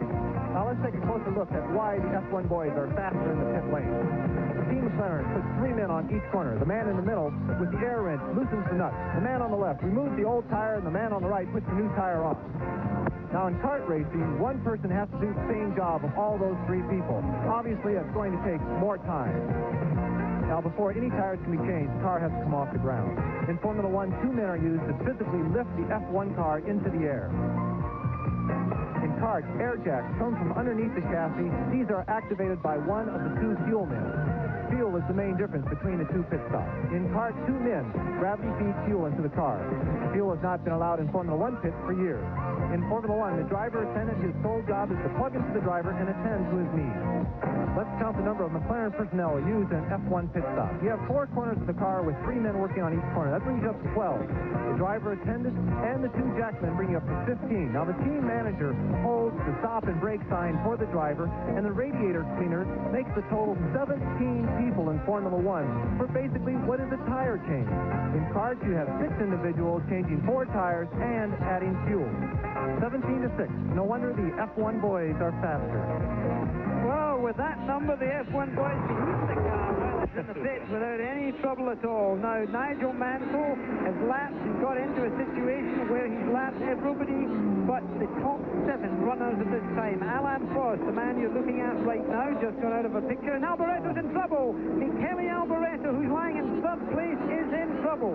Let's have a look where he is. That's Nigel Mansell. The leader is still there. Oh, it looks that there's a problem for the crowd. We see them. They know. They've been told by the commentator they're already getting deflated because there's a great movement of Italian sentiment and following who come to this Hungarian Grand Prix. So let's wait and see if he can get it round here. I doubt very much whether he'll complete that lap, and certainly he seems to be way off the pace. So we're looking for our Hungarian cameraman to find Michele Alboreto. The man you're looking at right now is, of course, our leader, Nigel Mansell, car number 5, driving his Canon Williams Honda. He's streaking away from the opposition. A 13-second lead he has over Nelson Piquet. There are the Ferrari mechanics waiting to see if they could come in. The national colors painted on the racetrack to show their driver that it's them that he's... And there he is, he's walking back. So the office is closed, the car is parked, he's walking back up the hill to the pits. He must have stopped 2. It looks like there's one of the Benettons. Yes, in the entrance to turn 2, that is Michele Alboreto, a sad man. He was hoping for a good finish. Now, let's look and see who's leading this race. Nigel Mansell is in 1st position. Nelson Piquet is in 2nd. In 3rd position now is Ayrton Senna from Brazil driving the Camel, and that is a sit-down. There we've got another problem. We've got a lot of fluid being thrown out there. Let's hope the flag marshals are paying attention. That could be oil on the racetrack. Let's see if Nigel Mansell, he could spin out on that oil. Let's see if the oil flag is being shown. Is that going to happen? There's Mansell coming up behind there, and he's cleared. He's gone through. So where were we? Ayrton Senna's in 3rd place. Then Terry Bootson's into 4th place now. In 5th place brings Alain Prost and 2 points in the World Championship. Remember, that is important for Prost. He's in the chase for the championship. And that brings Riccardo Patrese. As we look at Patrese, Patresi's teammate that's in the pits, he's been in before. He was up into 9th position, and now he's in the pits. So there's a problem for De Cesaris in the pits, not Patrese. De Cesaris is in the pits, car number 8. So De Chesney is out of the car. Those Brabham cars, those knee-high cars that were designed, certainly have had a tough luck situation with the laid-over BMW engines. That BMW engine is doing quite well, and the other cars with the Megaton valve covers on it. The USF&G Arrows cars use that power plant, as do the Ligiers, but they're the straight-up engines. The laid-over versions just don't seem to have it. As the race winds down now, Nigel Mansell continues to set a brisk pace and opening up a lead of 9 seconds over Nelson Piquet. There's one of the Arrows going into the pit. That's Eddie Cheever. Eddie Cheever's in the pits getting a wheel change. Eddie Cheever's now. Is John Bisignano down in the pits by any chance? Because he's our man down there. And there's the other one comes in. It looks like Derek Warwick has also come in. A traffic jam in the USF&G pits because Eddie Cheever leaves. Are you down there, John? Here, Jackie, we are right still there. There's been a little bit of a screw-up on the management here. Both cars coming in on exactly the same lap. It is fast and furious. They were all set up for the Cheever pit. But the second car was always anticipated. Both tires seem to have a bit of grading on them. We'll have a closer look at them, but right at the moment they had to bring those tires back out of the garage. They were definitely only set up for one pit stop. Both cars coming in at the same time. Down here, we'll have a look at the tires and give you a report back. It's interesting, Jackie, that the only tire changes have been on the four-cylinder BMW engine cars. You wonder whether the way it treats the track is different than the multi-cylinder cars. It could be the way it's putting the power on. It maybe comes in a little too abruptly. The BMW, they say, has got a very sudden activity when the power does come in, and it could be that. Of course, a little extra wheel spin gets the temperature of the tire up, and that could make that difference. But the man who is driving most intelligently today, I think, and showing a maturity which I can't remember seeing in Nigel Mansell before, because he hasn't charged past people under lapping situations. And there's Warwick off the track. And Derek Warwick's gone off the track, and he's got a flat tire. He's got a flat tire on his right-hand side. He's very close to the pits, in fact. I think he will make it back before that tire disintegrates. John Bisignano, are you still down in the pits? We are down here, Jackie. We owe a little bit of apology to the Arrows management. It wasn't their mistake. Look at this hole in the side of this Goodyear tire. I can put my whole hand inside that hole. This is the tire of Derek Warwick. Cheever was set up, and there was no way that Warwick could let the pit know that he was right behind Cheever. Right now, after your report, we have told the team that it might be a problem with Warwick on the circuit, and they're trying to get ready for another stop. Okay, so I'm glad ESPN's coverage is help to the USF&G Arrow team. Certainly, he is coming back slowly. We can't see him yet approaching pit lane, but he hopefully will make it. It looked like his right rear tire was deflated. He came off on a right-hand bend, and that certainly caused him a little bit of an inconvenience. He was able to continue, and the car was still running. 30 laps to go, and Nigel Mansell shows no sign of slowing down in that car number 5 with a 9 7/10 second lead over his teammate Nelson Piquet, who has cut that down to some extent. It was wider than that, a few laps to go. And look, we see a very slow Martin Brundle there. He looked like he was going slowly, and another car that has slowed down is that of Alain Prost. We're looking from our commentary position. Not everything do you see in your screen can we see. We see everything around the racetrack, so you're out on some of that stuff. But Prost has certainly slowed down a little. We'll keep you informed on that, and we'll of course be looking for Derek Warwick. We're still looking for him, but he hasn't got back to the pits yet. He has to drive slowly and carefully, because if he drives too quickly, he will damage the tire and potentially the wheel, and after that, if the wheel disintegrates, of course, suspension gets damaged. So he's going to have to drive back intelligently, but they were looking good. So the Grand Prix of Hungary is beginning to hot up to an exciting race. Nigel Mansell still leads. His teammate is in second position.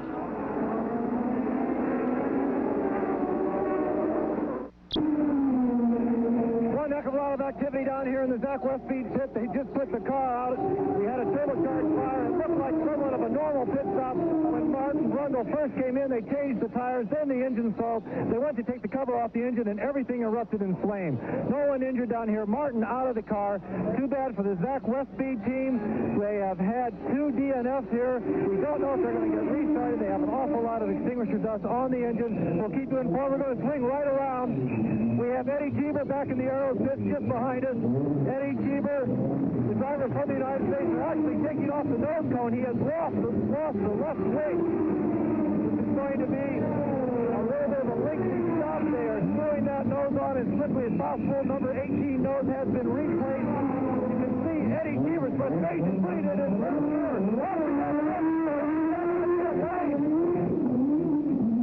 Okay, so Eddie Cheever gets back in the race. It does also seem that Warwick, who we thought for sure had a right rear tire go down. In fact, he's gone past the pits on that lap without any trouble at all, it would seem. Where I could have sworn, and everyone in our coming position seems to see that right rear tire down, but it may have been a vision from somewhere else.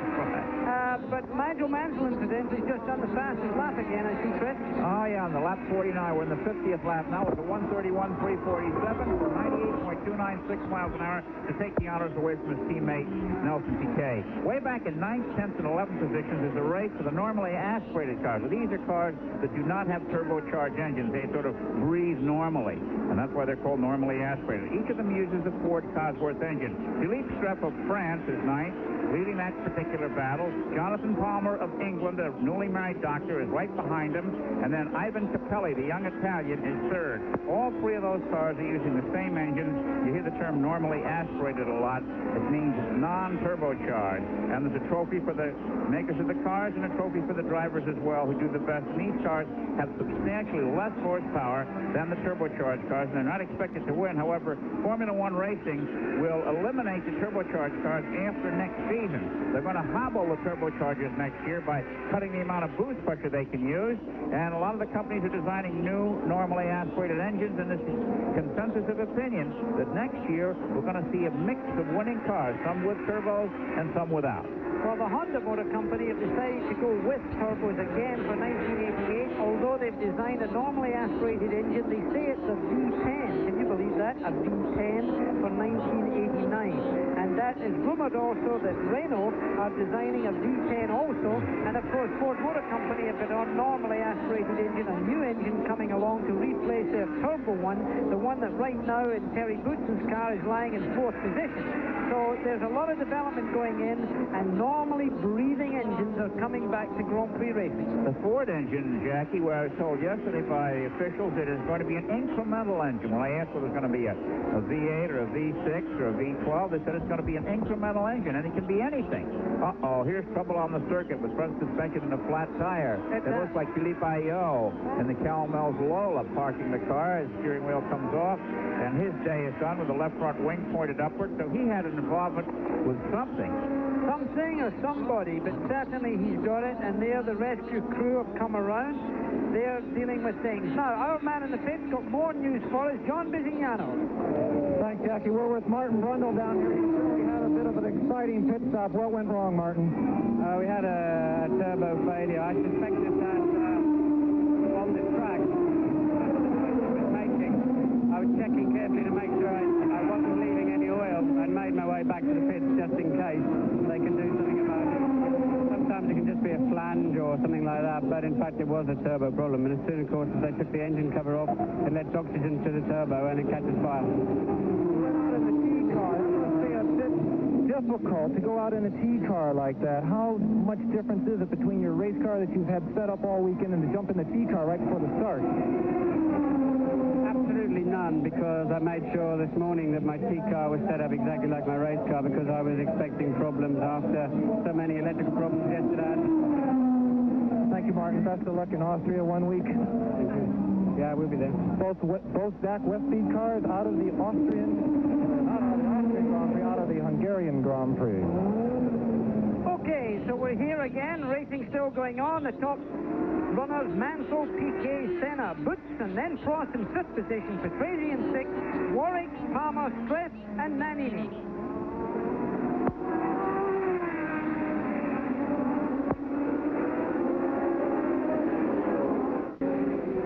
We're back at the Grand Prix of Hungary. The car you're looking at right now is that of Nigel Mansell, the leader. But Nelson Piquet is putting on the heat. He was 13 seconds behind. He's up to now less than 6 seconds behind Nigel Mansell. So those two teammates, who in fact have not got on too well together recently, particularly recently, are maybe in contention for this motor race. So don't go away. Don't change the channel. You could see something big coming along. Now, coming big onto ESPN is, of course, the NFL on ESPN, starting Sunday, 16th of August, and there you see a very relaxed mechanic in the Lotus pit at 8 p.m. Eastern Time, 5 p.m. Pacific Time, live.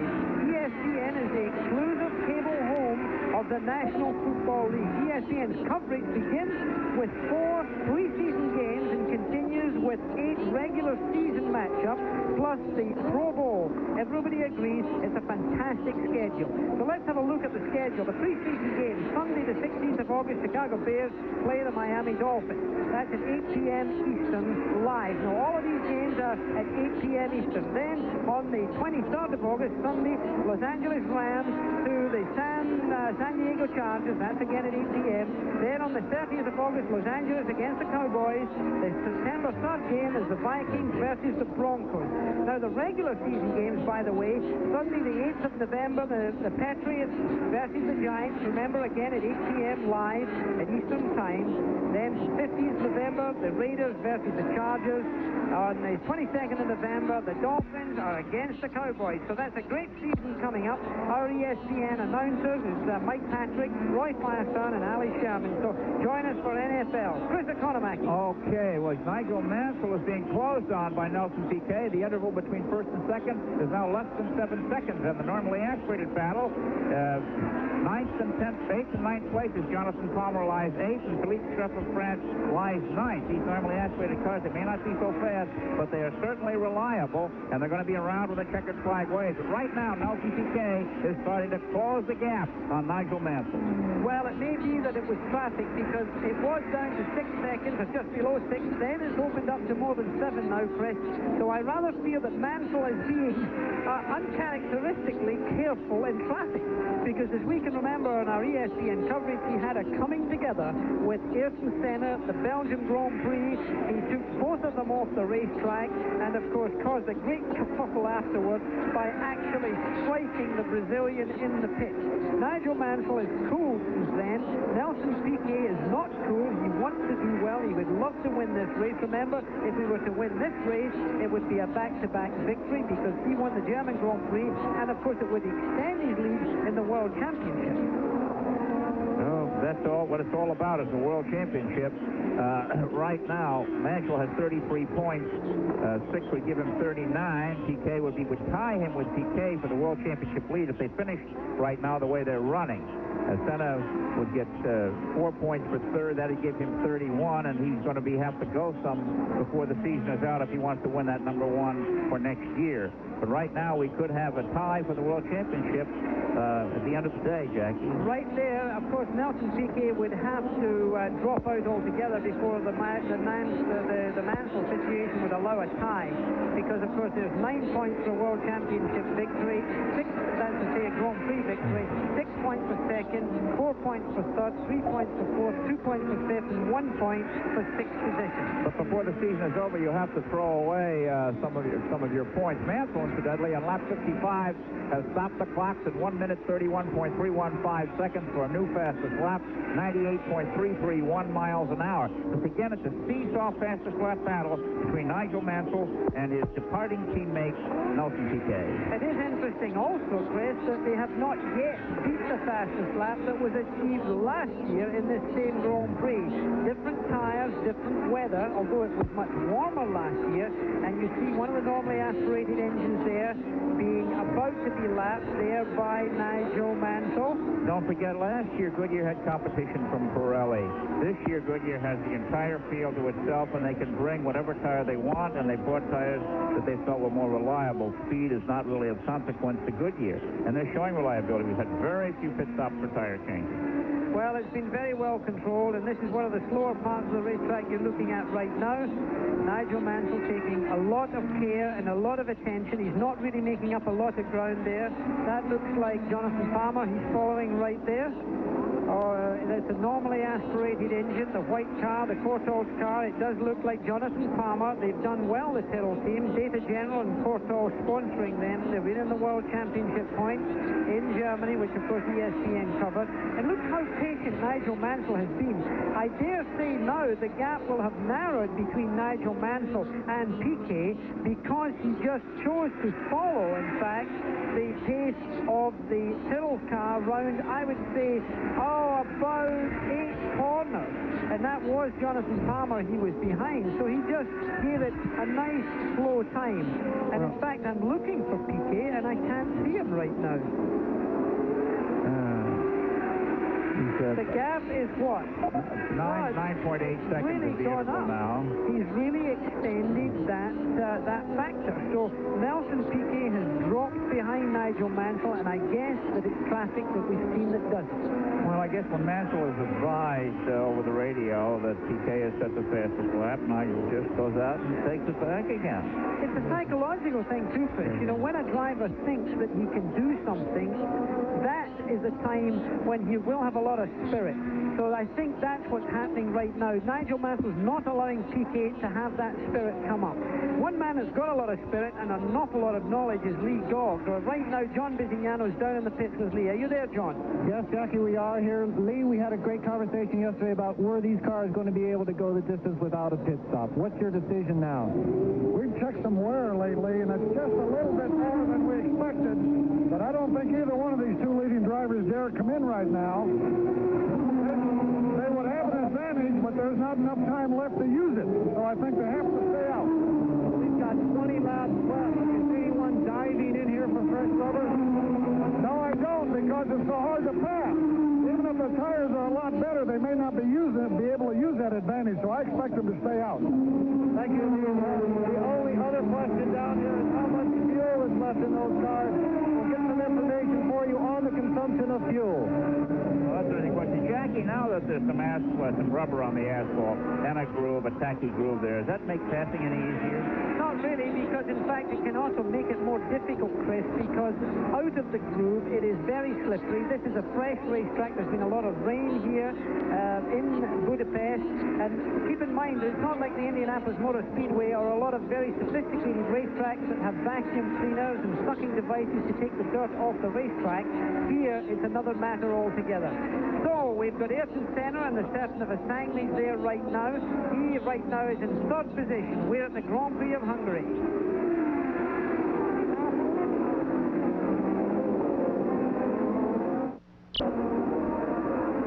This is Jackie Stewart along with Chris Economaki and John Bisignano at the Grand Prix of Hungary. While we were away at commercial right now, nothing changed for this man and the first three, but into fourth place, it would seem, goes Alain Prost. It seems that Terry Bootson's car suddenly slowed as it passed our commentary position, and I think by the time they come round this lap, I think Terry Bootson is going to be in fifth position if he makes it at all. I was just about to tell everybody that it was Honda, Ford, when suddenly Terry Bootson's car went much slower. So Terry Bootson, a young Belgian who has been securely in fourth position, in fact was challenging Ayrton Senna, has suddenly run into trouble. Well, you know, the season so far has seen the Honda engine win 6 times and that TAG V6 made by Porsche win twice. And it looks like Honda's going to get win number 7 on the year. That power plant has certainly been the dominant one, and it's no wonder. As you mentioned earlier, Jackie, they spent $50 million involving themselves in Formula One. But comparing way back to 1967 when Ford brought out the DFE engine and then went on to win at Le Mans, they bemoaned the fact that people in racing said, well, Ford bought these races. But nobody's saying anything about Honda spending $50 million a year on racing. And if anybody's buying races, I would think it's Honda with 20-some men here from Japan. They concern themselves exclusively with the engine. They hardly talk with the chassis people. They have computers and they have spare parts and machine shops, and all they're concerned with is the power plant. It's really amazing. There's 2 separate entities down there in those garages for the cars that have Honda engines. Well, I do believe one of the big points in that is that when Ford Motor Company went into Grand Prix racing, here in Europe particularly, if you couldn't afford to buy anything else, you bought a Ford. After they had beaten names like the DRM team and the the Ferrari team and also Matra and big names like that, they suddenly became a prestige car. They suddenly became a car that if you bought a Ford, you knew something because it had that social acceptance. I think Honda are buying that social acceptance by competing in Grand Prix racing, being seen to be in the leading edge of technology, and frankly, I think they're doing a very good job at it. I think they're buying their way in, but they're buying their way in intelligently, and it's certainly right now they're in first, second, and third place. Terry Boutsen, incidentally, is now dropped behind this man, Alain Prost, who now finds himself in fourth position behind Ayrton Senna, not in contention right now with Ayrton Senna, but who knows, by the end of the race this could happen. And keep in mind that Alain Prost, the reigning world champion, has to collect world championship points. He's driving hard right now. Boutsen's obviously in trouble. He's still on the racetrack, but he's no longer charging. You can see Prost is really going, and here's, down the pits, here's John Bisignano. Yes, we're down here in the Ligier pit. Rene Arnoux, the Frenchman, has come in a little bit slowly. There's not a great amount of panic down here. They're taking off the engine cover. That is the four-cylinder Megatron engine. Arnoux undone his seatbelt and is getting out of the car. The little Frenchman who lives in San Marino, looks like his race day is over. Back to you, Jackie. Well, thank you. We can see that as we go back again to the picture of Alain Prost, who's now the focus of attention by Hungarian television here. They realize that the man's got himself into fourth position. Well, we were away also. Nigel Mansell clocked a new fastest lap of just over 1 minute 30 seconds around this racetrack. That would give him a faster lap than has been achieved last year, actually, I think, by achieving a new lap record. So that'll be interesting. He's certainly broken the lap record. He's now over, I think he's up into 99 miles an hour average. He only seems to do it when he has to tell Piquet, hey, pay attention, I'm still the boss. Of course, that situation won't prevail next year, and it'll be interesting to see who the second driver on the Williams team will be come 1988. Nigel Mansell obviously will get undisputed #1 status on that team. Unless Ayrton Senna goes to Williams, and that yet is still not decided. The big bet is that he's going to go to McLaren, but it is possible that he will go over to the Williams team, therefore ensuring Williams of a Honda engine. Let's go through the top 10. Mansell, Piquet, Senna. That's the top three. These are the people that we should be looking at. And let's just see what's happening with Prost right now. Prost is 13 seconds behind Senna. It'll be interesting to see if he can reduce that interval as this race winds down. Well, that, of course, he's very good at, and if he has conserved those tires, he can go very smoothly indeed. So Piquet has now done a faster lap, 1 minute 30.715, which takes him round to a speed of, 98.981. He hasn't quite broken into the 99 mile an hour average speed. So Derek Warwick, incidentally, is still out in this racetrack. He's running in 7th position. We called badly, and I take the blame for that because I swore I saw a flat right rear in Warwick's USF&G Aero car, but it can't be the case. So therefore, it's just a question of what's happening there. One of the big questions, of course, has been how much drivers get and how much those moves have meant to each of those drivers. Nelson Piquet certainly will have had a driver salary raise by going over to Lotus, so I think that's something that might be up on about, I would say he would be earning no less than $5 million from this move. You really think the salaries are that high, Jackie, for one season? Oh, they are, yes. It's a 16-race series, but there's a lot of competition for about 3 or 4 men. Ayrton Senna was supposed to be getting the highest salary of all. Alain Prost, I think, now will be in the $6 million mark, and I think Piquet will certainly be up to $5 million going over to drive the Camel-sponsored Lotus car. I think they had to pay that to get a grade A driver, and there's only 2 or 3 of them in the business. Well, it's interesting because they've said that Honda pays the salaries of the Williams drivers and that the cigarette companies, Marlboro and Camel, pay the salaries of the drivers who drive their cars. So the car owners sort of out of the salary negotiating situation. But, of course, they carry a lot of sponsorship decals on their uniforms, and nowadays those uniform markings go for very large sums of money, both on the helmet and on the uniform itself. Let me go through that top 10 because I did promise you that. So Mansell is first, Piquet is second, third is Senna, fourth is Prost, fifth is still Terry Boutsen, but at a reduced rate. Patrese is sixth, Derek Warwick is seventh. Then in Jonathan Palmer, the normally aspirated Ford power unit in the Data General Courtaulds Tyrrell is eighth. Then comes his own teammate, that is Streff, the Frenchman, in ninth position, and Nannini is up to 10th position. He's been around there as Boutsen gets lapped by Nigel Mansell. So Boutsen is down a lap there very easily.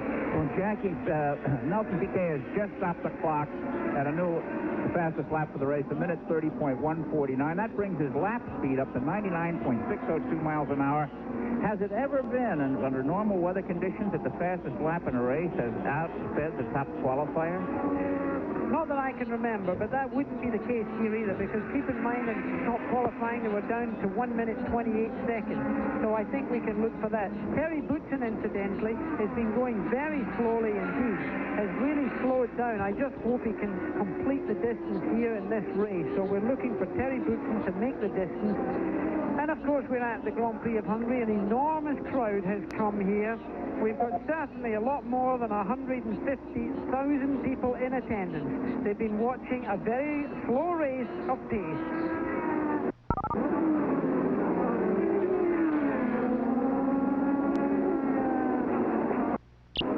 Well, as Nigel Mansell continues in his merry way, followed by his own teammate Nelson Piquet driving another Canon Williams Honda, we look forward, of course, to continuing coverage of Grand Prix racing by ESPN. The Grand Prix of Austria will take place next Sunday, August 16th, 8:20 a.m. Eastern Time, 5:20 Pacific Time. You're going to have to get up early in the West Coast. It's from Zelswagen, Austria, a beautiful part of the world. Defending champion Alain Prost is going for his third consecutive Austrian Grand Prix. He loves the circuit. The car suits the circuit. He could win his 28th right there. I don't think he's going to win today. Nelson Piquet now leads the World Championship as of this race, so that's to say as of after the Grand Prix of Germany, but not including the points in this particular race. The circuit, a very high-speed circuit with high-speed corners. It's the second fastest track in the World Championship Series, but I think it's probably the most scenic of all of the Grand Prix, and we'll be bringing you that here on ESPN. Nigel Mansell still going on. Chris, yes. Jackie, our sage of the statistics, Nigel Roebuck of Autosport, said that in the Monte Carlo race of 1978, Niki Lauda set the fastest lap. It was faster than the pole winning time. Well, that can happen in Monte Carlo, where the groove gets set down, because in Monte Carlo it's a road circuit that's used by trucks, trolley cars, and everything else. So that certainly happened, and Nigel Roebuck, of course, is a walking encyclopedia when it comes to that. Not only does he feed us information from time to time, but he keeps our lap chart here at all of these Grand Prix that we at ESPN cover. We've got 10 laps to go in this race, and let me remind you that we do apologize for any reduction in normal quality of our audio here from Hungary. Most of our lines went down. The Hungarian telecommunications people, the satellite didn't work correctly, so I do hope that you can hear some of this commentary, and I hope the quality is not too bad. It's not ESPN's fault. I fear it is the country, our host country here, who has not been able to provide the quality expected. So we're still continuing this Grand Prix of Hungary. It looks like it's going to be about a 2-hour race. We've still got about 40 minutes in hand for that to happen. But Nigel Mansell obviously is counting the laps to go. Less than 10 laps for him. Nigel Mansell driving very maturely, Chris, I would say. Doing a perfect job. You mentioned the 2 hours. I wonder if our listeners know, Jackie, that the Formula One regulations say that a race must be held within 2 hours, which is why last year's Hungarian Grand Prix was brought to a stop 1 lap short of its scheduled distance, because the 2-hour time limit would have been exceeded. So it looks like they've scheduled it just right. The halfway point was 59 minutes and change. So the pace of the second half would have to match that of the first half to get this in under 2 hours. Well, it'll be tight. Nigel Mansell looking for a victory here and looking for a part of the prize fund. It's a $1.3 million fund. He will not win $1.3 million, but he will be looking for a good large part of that. That's his teammate Nelson Piquet going round turn 1, braking heavily for turn 2, slipping it into third gear, accelerating accelerating now, still holding it in third gear for the next right-hander. Sharp corner again, accelerating again for a left-hand bend now that he takes, followed immediately by a right-hander. Quite a difficult little circuit this. And then he goes up to a much faster part of the racetrack. Gets up to fourth gear for that left-hander, which is fourth gear corner, followed by the right-hander, third gear. 23 gear changes a lap for him round here in the Cannon Williams Honda.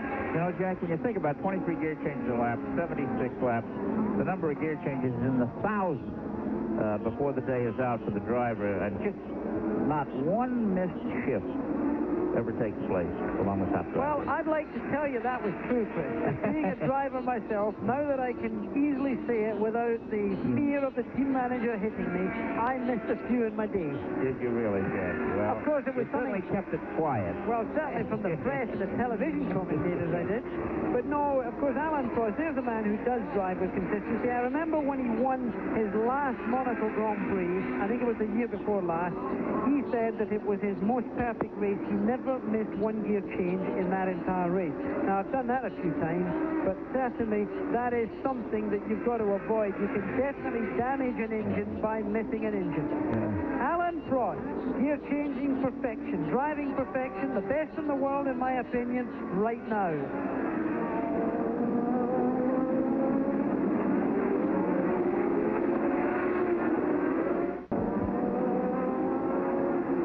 This is Jackie Stewart and Chris Economaki in the commentary position. We're looking at Alain Prost, who does seem to be in trouble. There is a possibility Alain Prost will come into the pits. His crew are waiting in attendance. John Bizignano's down in the pits. Do you have anything on that, John? Well, we're in the fourth management team pit here. We have the team manager, Peter Collins. Peter, Boot's been running well up into the first 6 places, and now he's slowing. Do you know what the problem is with the car? Yes, the onboard telemetry system tells us that we've lost boost on the left-hand side. So we're effectively only running with the right-hand boost operating. So we're running at very reduced power, and we've got such an advantage over the 6th place car. We're just trying to keep going at the moment. If you lose one turbocharger like that, exactly how much horsepower would you use? That Ford puts out about 700 race horsepower. How much is he running with now?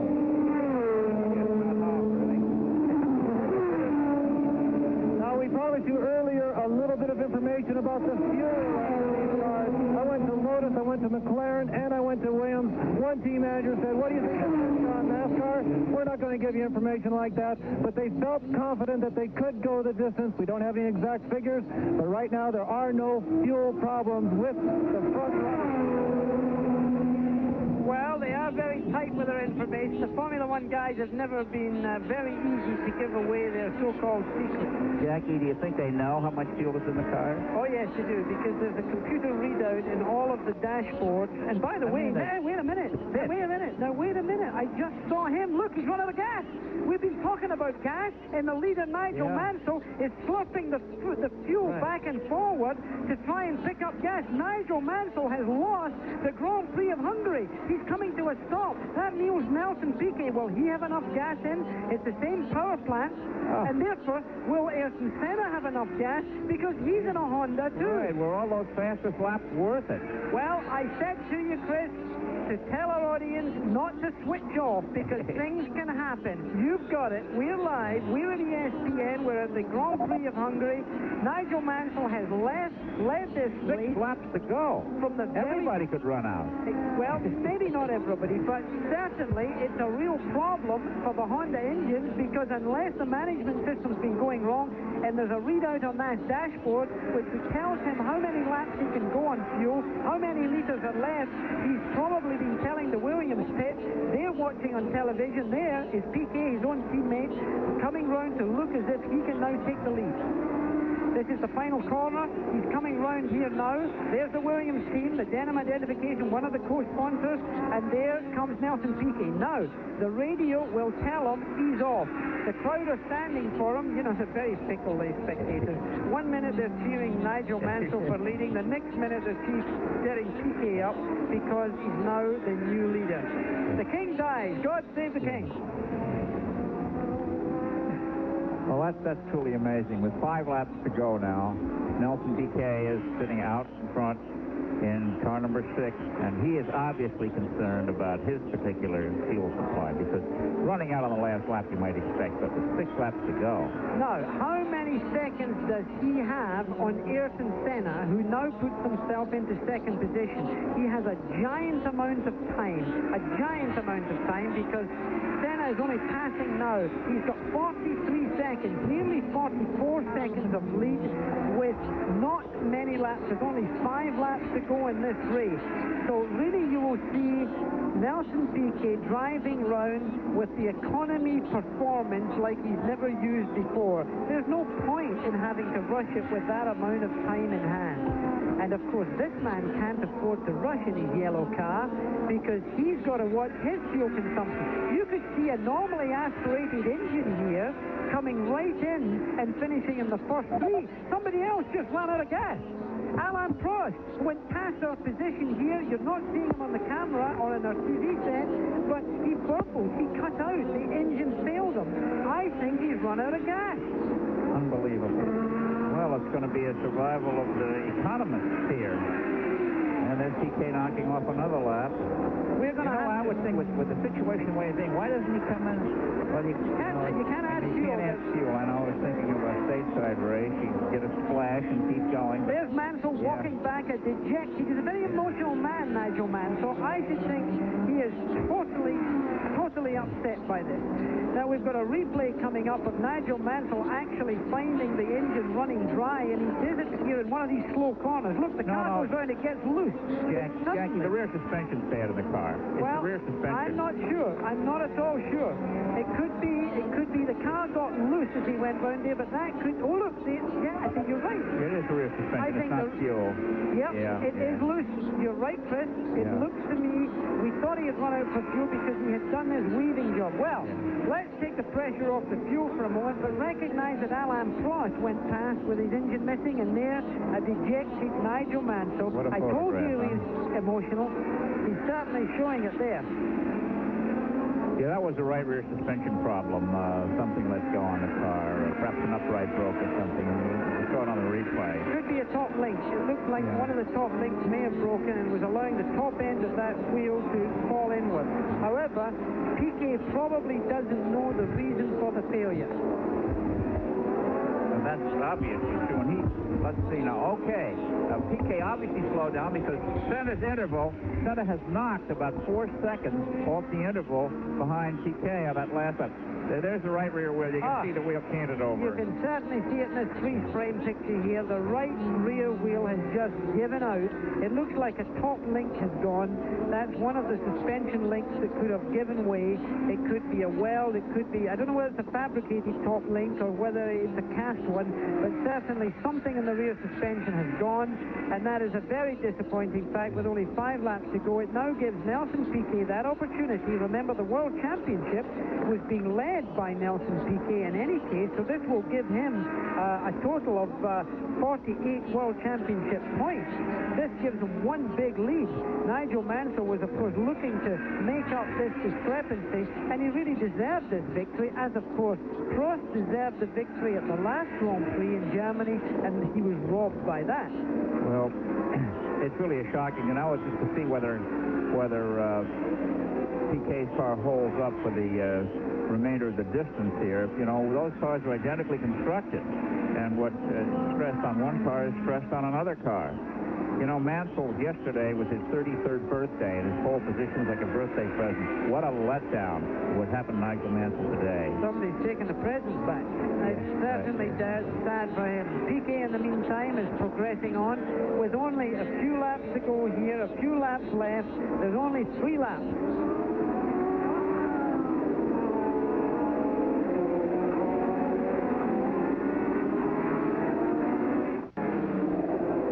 Piquet leads the Grand Prix of Hungary. 10 seconds has been robbed with only 2 laps to go from his lead by Ayrton Senna, but I have to believe Piquet is doing it cautiously. Oh, yeah, there's only 2 laps to go, and he still has a very big margin, but Senna is pushing very hard. I guess he's not concerned about fuel. And the announcer here, the Hungarian announcer, is just going absolutely crazy. Hungarian is one of those languages that you can't even pick out any words at all except that of the driver's name. Maybe we could listen for a moment or two.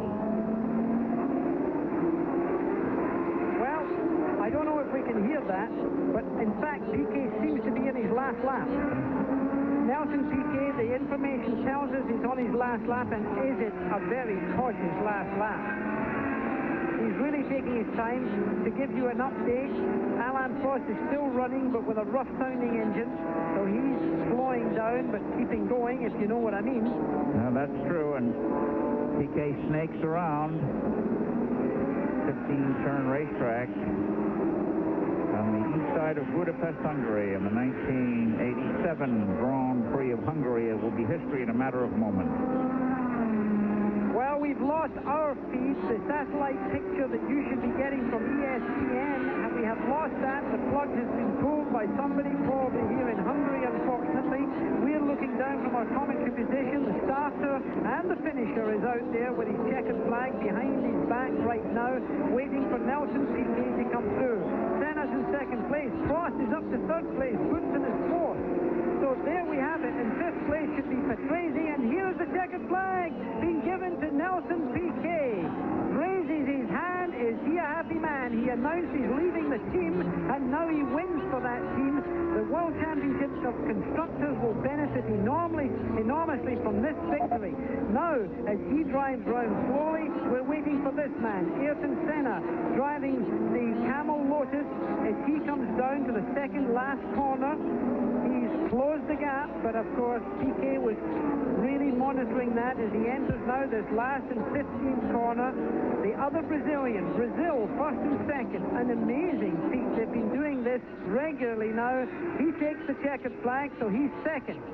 So Ayrton Senna finishes second, 7 seconds behind his own man, and then Terry Boutsen comes across the finishing line in fourth place because he was lapped, and we are now still waiting for the third place finisher. And of course the World Championship, that third place finisher is car number 1, that of Alain Prost, whose engine is running rough as an old dog right now. He's certainly not as he would have liked to be. He's not as competitive as he usually is. He could have won this race, in my opinion. He's now getting round this final part of the racetrack, second last corner, going up to this last 180-degree corner, looking for that third place. Boutsen has already crossed the finishing line to take fourth. Keep in mind that he was a lap down, so third place is his. Sixth place already across the line is Derek Warwick. Then comes Jonathan Palmer out of the championship points. Patrese, incidentally, is fifth. So let me run down the leaders for you. Nelson Piquet wins the Grand Prix of Hungary. Second is Ayrton Senna. Third is Alain Prost. Fourth is Terry Boutsen with a Ford-powered Benetton car. Fifth is Patrese. And sixth, making up World Championships, Warwick. Then comes Palmer, Cheever, Streff, Capelli, and Nannini. We'll be back for more.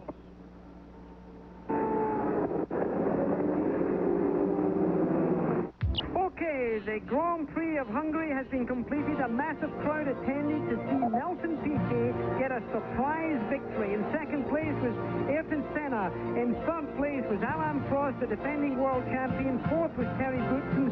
Fifth was Riccardo Patrese driving the BMW engine Brabham. As you look at Nelson Piquet still in his car, there's Ayrton Senna completing. Patrese then was Warwick in sixth place. ESPN's coverage of the Hungarian Grand Prix has been brought to you by Ford and your local Ford dealer. Have you driven a Ford lately? By Quaker State Motor Oil. New Quaker State with QSX keeps your engine cleaner to last longer. And by BF Goodrich TA radios. They make your car perform. This is Jackie Stewart along with Martin Rees and Nigel Roebuck, who helped us here in the booth.